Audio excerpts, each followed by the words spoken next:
करने वाले हैं। ये फर्स्ट यूनिट में एक छोटा सा एक टॉपिक है, importance of engineering geology in civil engineering. तो आज हम इस टॉपिक में ये डिस्कस करेंगे कि जो जियोलॉजी है, जियोलॉजी किस तरीके से सिविल इंजीनियरिंग कंस्ट्रक्शन में मदद करती है। बेसिकली अगर हम शुरू करें सिविल इंजीनियरिंग से, तो सिविल इंजीनियरिंग का जो एक बेसिक मोटिव है, दूसरे शब्दों में कहा जाए तो एम ऑफ सिविल इंजीनियरिंग एक सुरक्षित कंस्ट्रक्शन, कम से कम लागत में और ज़्यादा से ज़्यादा सर्विस देने वाला ऐसा निर्माण करना जो एग्जिस्टिंग जो टेक्नोलॉजी है उसका यूज़ करते हुए। यही बेसिकली सिविल इंजीनियरिंग का इम्पोर्टेंस है। अब जो जियोलॉजी है वो इसमें किस तरीके से मदद करती है, इसको हम इस तरीके से देख सकते हैं कि यदि किसी कंस्ट्रक्शन साइट पे पहले से जो अवेलेबल रिसोर्सेज हैं, अगर उनकी सही जानकारी हमें नहीं है तो शायद हम उसका यूज नहीं कर पाएंगे। यही कारण है कि उस एरिया में उपस्थित जो रिसोर्सेज हैं उनके बारे में पता लगाने के लिए हमें बेसिकली एक प्राइमरी सर्वे करना होता है, और चूंकि वो सर्वे जमीन से रिलेटेड है इसीलिए एक एक्सपर्ट यानी जियोलॉजिस्ट की जरूरत पड़ती है। ये जो करंट में जो सिलेबस चल रहा है इन सिविल इंजीनियरिंग का, उसमें जो थर्ड सेमेस्टर में जो इंजीनियरिंग जियोलॉजी जो एक पेपर दिया हुआ है उसका जो मोटिव है वो यही है कि जो इंजीनियर्स हैं उनको भी जियोलॉजी का नॉलेज होना चाहिए। तो आज इसी सेगमेंट में हम आगे बढ़ते हुए ये जानेंगे कि जो इंजीनियरिंग जियोलॉजी है वो सिविल इंजीनियरिंग कंस्ट्रक्शन में किस तरीके से हेल्पफुल होती है। इस लेक्चर को बेसिकली हमने 5 भागों में बांटा है। सबसे पहले हम ये जानेंगे कि जो डैम कंस्ट्रक्शन में हम ये जानने की कोशिश करेंगे कि डैम को बनाने से पहले वहां पर जो जियोलॉजिकल इन्वेस्टिगेशन है वो क्यों करना चाहिए, और पास्ट में इसके क्या रीजन रहे हैं कि उसको मैंडेटरी कर दिया गया है। सेम चीज हमारे जो अगला टॉपिक होगा डिस्कशन का वो रहेगा reservoir with reference to reservoir. First topic with reference to dam, second topic with reference to reservoir, third topic would be with reference to tunnel, and fourth topic with reference to bridges, and the last जो हम topic आज यहाँ पे cover करेंगे वो रहेगा with reference to road and highways। तो आइए सबसे पहले देखते हैं with reference to डैम। जैसा कि हमें पता है कि जो डैम है वो कई पर्पस के होते हैं, उसमें हाइड्रोइलेक्ट्रिक हो सकता है, इरिगेशन हो सकता है, ड्रिंकिंग पर्पस हो सकता है, फ्लड कंट्रोल हो सकता है। तो ये सारे जो है इनके मोटिव होते हैं। अब यहाँ पर सवाल ये उठता है कि डैम को बनाने से पहले पता क्या जरूरत पड़ती है हमें जियोलॉजिकल कंसर्न की। तो उसका जवाब ये है कि क्योंकि हमें डैम अर्थ सरफेस पे बनाना है, और अर्थ सरफेस जो है it may be consist hard strata, soil cover, sandy soil और number of type of regolith. तो उसको समझने के लिए हमें पहले वहां की जियोलॉजिकल स्टडी करनी होती है। अब जियोलॉजिकल स्टडी में क्या क्या चीजें इन्वॉल्व है, इसमें वहां की रॉक की स्टडी, वहां की इकोलॉजी, वहां का ग्राउंड वाटर, और वहां पर जो पास्ट में अगर कोई टेक्टोनिक एक्टिविटी हुई है, कोई भूकंप आया है, या फिर वहां पे कोई शेयर जोन है, या वहां पे कोई एक्टिव फॉल्ट है, या वो एरिया फोल्डेड है, या उसमें कई सारी बेडिंग है। तो इन सब चीजों की जो एक डिटेल स्टडी होती है वो स्टडी किसी भी डैम को बनाने से पहले की जाती है। यही बेसिकली जियोलॉजिकल इन्वेस्टिगेशन होता है। और ये ना केवल डैम में बल्कि जब जो टॉपिक हम आगे कवर करने वाले हैं उसमें भी यही सारी चीजें हमें पढ़नी है। किसी भी बड़े कंस्ट्रक्शन को करने से पहले हमें ये कुछ जो मुख्य बिंदु हैं जो इसके कंस्ट्रक्शन जो उसकी लागत को निर्धारित करते हैं, वो बिंदु हैं। पहला तो वहां की अप्रोच, वो जो जगह है वो कंस्ट्रक्शन साइट, मतलब जहां पे मटेरियल साइट है वहां से कंस्ट्रक्शन साइट कितनी दूर है। Ultimately it effects the transportation, and transportation leads the budget. उसके बाद में आती है on site availability of resources. जैसे कोई भी डैम अगर बनता है तो ऑब्वियस सी बात है वहां पर बहुत ज्यादा हमें कंक्रीट की जरूरत पड़ेगी, जो जो बिल्डिंग स्टोन है उसकी हमें जरूरत पड़ेगी, अगर जियोलॉजिकल इन्वेस्टिगेशन पहले होता है तो उसमें ये चीज इजीली फिगर आउट हो सकती है कि वहां पर हम एक टेम्पररी क्वेरी बना सकते हैं नहीं, और वो जो वहां का स्टोन है whether it is suitable for building stone or not। कहीं ऐसा ना हो कि काम शुरू करने के बाद में ही ये पता चले कि वहां पर ऐसी कोई साइट है नहीं है और हमें काफी दूर से, से फॉर एग्जांपल 5 किलोमीटर दूर से हमें जो एग्रीगेट या जो बिल्डिंग स्टोन है उसको ट्रांसपोर्ट करके लाना है। तो बिलीव मी, उस कंस्ट्रक्शन साइट का जो बजट है वो ऑटोमेटिकली बढ़ जाएगा। तो इस तरीके से जो जियोलॉजिकल इन्वेस्टिगेशन है वो डैम को बनाते समय जरूरी होता है। और इसके अलावा कुछ उसकी ड्यूरेबिलिटी और स्टेबिलिटी के लिए भी बहुत ज्यादा जरूरी है।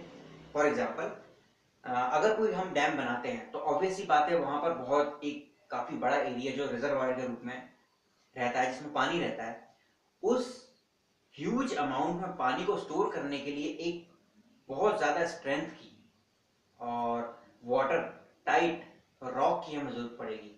अदरवाइज क्या होगा, वहां का जो ग्राउंड वाटर लेवल है वो ऑटोमेटिकली बढ़ जाएगा और हो सकता है कि हमारे रिजर्वायर का जो ग्राउंड वाटर है वो कहीं और से सीपेज होके निकलने लगे। इससे क्या होगा, इससे उस रिजर्वायर की जो कैपेसिटी है वो कम हो जाएगी। अगर वो एक हाइड्रोइलेक्ट्रिक डैम है तो उससे प्रोडक्शन ऑफ इलेक्ट्रिसिटी भी कम हो जाएगा।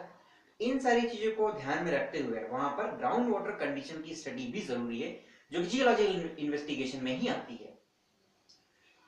उसके बाद में वहां पर जरूरी है ये देखना कि कोई वहां पर एक्टिव फॉल्ट तो नहीं है, वहां की जो रॉक है उसकी इंजीनियरिंग प्रॉपर्टी क्या है। अगर वो जो रॉक है अगर वो सॉल्युबल है पानी में तो that site can not be suitable for dam construction, at least in my point of view. उसके अलावा और फर्दर स्टडीज होती है, सिस्मोलॉजिकल स्टडीज होती हैं, टेक्टोनिक स्टडीज होती हैं, जो वहाँ पे जितने भी पुराने फॉर्मेशंस हैं उनकी स्टडी होती है। कोई वहाँ पर डैम बनाने से कोई इकोलॉजी डिस्ट्रॉय ना हो जाए, वहाँ का जो लोकल इन्वायरमेंट है, जो लोकल फॉरेस्ट है, उस पर क्या इफेक्ट पड़ेगा, वहाँ पर जो एग्रीकल्चर लैंड है उस पर क्या इफेक्ट पड़ेगा। ये सारी जो डिटेल स्टडी है वो सब इसमें इंक्लूडेड होती है। That's the reason why it is now in current scenario it is mandatory to carry out a detailed geological survey before selecting the dam site। इसके बाद में जो हमारा दूसरा टॉपिक है वो है विथ रेफरेंस टू रिजर्वायर। अब जैसा कि हम डैम में ऑलरेडी डिस्कस कर चुके हैं, रिजर्वायर में भी वही चीज अप्लाई की जाती है। रिजर्वायर में ये चीज देखी जाती है मुख्यतः क्योंकि रिजर्वायर सीधे पानी की सप्लाई से रिलेटेड है और ये पानी की सप्लाई हो सकता है किसी इंडस्ट्री को जाए, किसी एग्रीकल्चर लैंड को जाए, या ड्रिंकिंग पर्पज से हो या फ्लड कंट्रोल के पर्पज से हो। तो इस कंडीशन में हमें क्या करना होता है, सबसे इंपॉर्टेंट रिजर्वायर में होता है वहां की ग्राउंड वाटर कंडीशन को चेक करना। अगर वहां पर ग्राउंड वाटर कंडीशन सुटेबल है तो ही वहां पर जो रिजर्वायर है वहां पे सजेस्ट किया जा सकता है। अदरवाइज अगर वहां की रॉक इतनी ज्यादा, अगर रॉक की पोरोसिटी परमेबिलिटी एक पर्टिकुलर लिमिट से ज्यादा है तो कोई भी जियोलॉजिस्ट या कोई भी टेक्निकल पर्सन उसको उस जगह को सजेस्ट नहीं करेगा रिजर्वायर के लिए। तो बेसिकली जो इंजीनियरिंग प्रॉपर्टीज है उसमें पोरोसिटी और परमेबिलिटी दो की फैक्टर होते हैं जो किसी भी रॉक की वाटर बियरिंग कैपेसिटी और वाटर ट्रांसमिटिंग कैपेसिटी को डिसाइड करते हैं। तो इन दो प्रॉपर्टीज की स्टडी भी वहां पे काफी जरूरी हो जाती है। विथ रेफरेंस टू टनल, अगर हम लोग टनल की बात करें तो टनल में भी जो जियोलॉजिकल स्टडी वो इंपॉर्टेंट होती है। आइए कुछ एग्जांपल देखते हैं इसमें।